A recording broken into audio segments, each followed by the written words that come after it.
இந்த புதிய நாளில் ஆண்டவராகிய இயேசு கிறிஸ்துவின் நாமத்தினாலே உங்களை வாழ்த்துகிறோம்.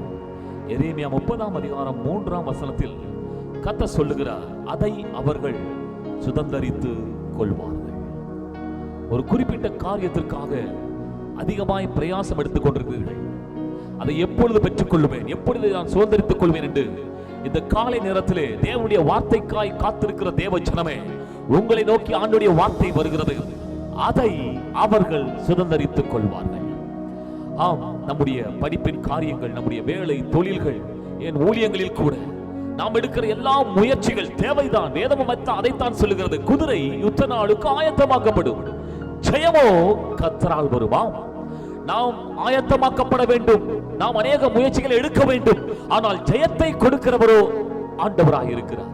இந்த காலை நேரத்தில் எடுத்த பிரயாசத்தில் தோல்வி அடைந்து இதை நான் எப்படி சுதந்தரிக்க போகிறேன், எப்படி பெற்றுக்கொள்ள போகிறேன், எப்படி என்ற கேள்வியோடு இருக்கிற சகோதரனே சகோதரியே, ஆண்டவர் அதை சுதந்தரிக்க உனக்கு பலன் தருவார். அவரே அதை சுதந்தரிக்க வைப்பார். இந்த வார்த்தையை நம்புங்கள் அருமையானவர்களே.